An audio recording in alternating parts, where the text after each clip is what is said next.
Yo famille, j'espère que vous allez bien. Bienvenue chez MVP Foot. On a tous regardé le match Côte d'Ivoire-Tchad qui s'est soldé par 4 buts à 0. On va faire un débrief. Je suis en compagnie de mon tonton Romy. Romy, comment est-ce que tu vas? Ouais, je vais super bien, super bien. Bon, je salue tous les auditeurs et auditrices de MVP Foot. Très heureux cet après-midi après la victoire de nos éléphants. Et malgré tout, on va faire un peu de Denzeli, quoi. Voilà, de Thierry. Ok, donc avant que on puisse donner la parole à tonton Romy, je vais essayer de relater un peu ce que j'ai vu dans le match et puis on va continuer. Voilà, donc le match s'est tenu au stade Félix Houphouët-Boigny et on a remarqué que les 15 premières minutes, l'équipe de Tchad fatiguait nos éléphants. Et aussi, ce qu'on a remarqué, une nouvelle formation, un 4-4-2, ils ont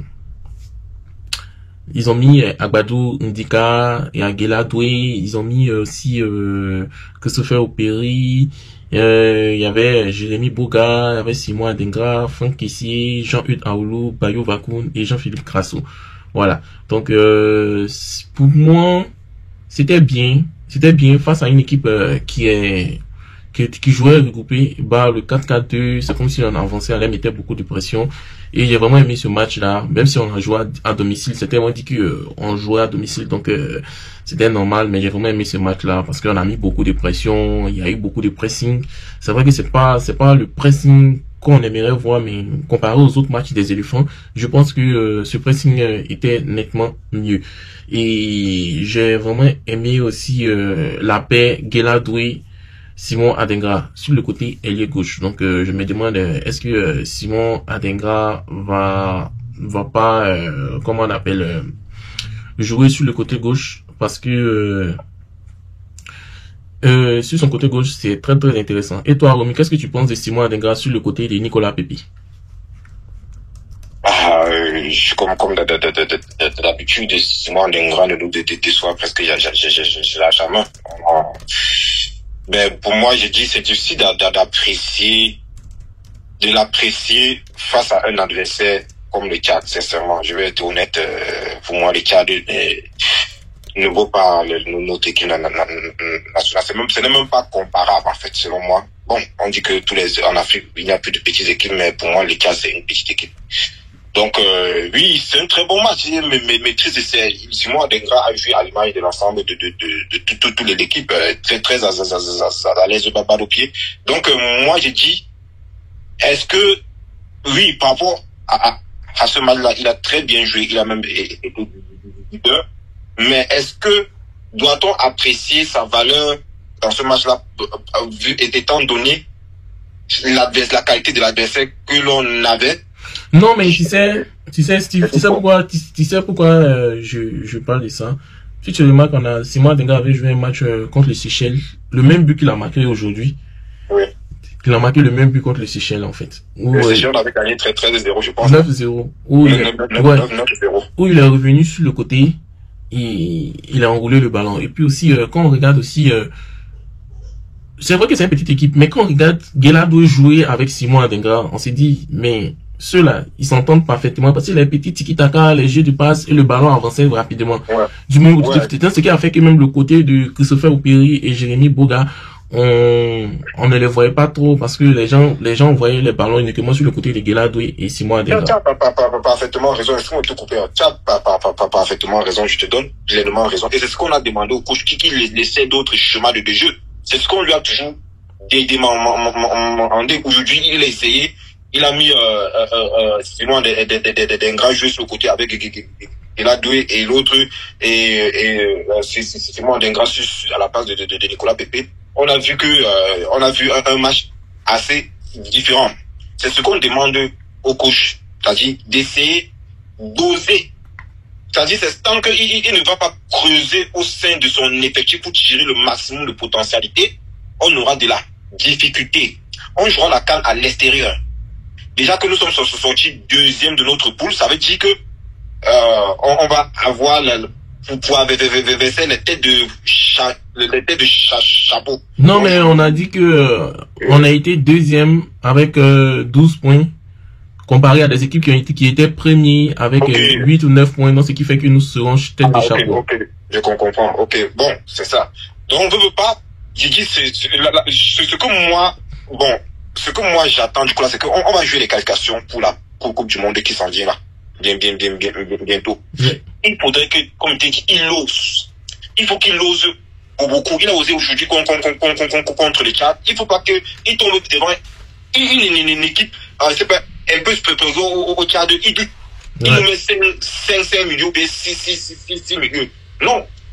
Il faut qu'il, t'as dit, moi, il faut qu'il réinvente son jeu. Je dis que il a la chance d'avoir un grand vivier de joueurs. Ouais, mais aussi, il faut savoir que le coach aussi a appris une chose aujourd'hui. Je pense qu'il a appris la leçon depuis le match contre la Zambie que Franck Kessié et Seko Fofana, c'est vrai que c'est deux grands milieux, mais ils peuvent pas jouer ensemble. Parce qu'ils ont la même manière de jouer. Du coup, il y a un qui va rentrer, l'autre sera sur le banc. Et c'est ce qu'on a vu aujourd'hui. Seko Fofana était sur le banc et Franck Kessié est rentré. Et il y a eu toujours cet équilibre dans le milieu du terrain. Et puis aussi, bon, j'ai un peu peur en fait. Pourquoi? Parce que ce style de jeu ne donne pas de milieu offensif. Du coup, est-ce que ça va pas mettre à l'écart Lazare Amani ou Ahmed Junior Traoré? Non, on ne peut pas dire ça. Lazare, pourquoi le mettre à l'écart? Il y a, même si on met deux milieux de terrain, il y aura toujours un qui a un profil plus offensif que l'autre. Ça, c'est sûr. Mais Dedeji, bon, je veux le dire devant les auditeurs et auditrices, je ne suis pas fan de Nicolas, de Franck Kessié. Hein. Bon, si ça dépendait de moi, là, c'est que il entre, c'est vraiment parce que je suis pas fier de lui. Je ne trouve pas en lui un leader, mais bon, il est capitaine, qu'est-ce qu'on veut. Mais je dis seulement que je veux qu'on ait un peu de tenue. On a gagné l'État, c'était une évidence. Pour moi, c'est une victoire évidente. Ça ne me surprend pas. Ça m'aurait surpris si on disait que le Tchad a gagné la Côte du Rwanda, même pas mal. Moi, ça ne me surprend pas. Moi, j'ai dit seulement qu'il faut t'as dit, restons sur nos gars. Il faut que le coach là travaille beaucoup. Parce que les 2 derniers matchs qu'on a eu nous ont montré beaucoup de failles. Beaucoup de failles. On va longtemps critiquer la pelouse, critiquer ceci, que ce sont les gâtés. Ouais, mais c'est bon aussi, on a vu les faiblesses de l'équipe nationale, en fait. Maintenant, moi, j'ai une question pour toi. Oui. Bayo Vakoun, bon, c'était son premier match. Après, l'autre match, il est rentré en tant que remplaçant. Le match, il est rentré en tant que titulaire. 2 matchs, 1 but. Je vois certains commentaires qui disent que Evan Guessant a plus de 6 matchs, 0 but. Le gars vient d'arriver. Qu'est-ce qui n'a pas marché? Non, mais je ne faut pas que moi, je n'aime pas qu'on compare les jeux comme ça. Même toi, je ne suis pas fan d'Evan Guessant. Beau match d'ailleurs pour Bayo. Il est dans un secteur où il y a beaucoup de concurrence. Et je suis content qu'il se démarque avec un but aujourd'hui dans l'ensemble. Il fait un bon match. Au total, 4 tirs. Donc, et un but. Donc, c'était son jour de chance. Hier, c'était Philippe Crasso.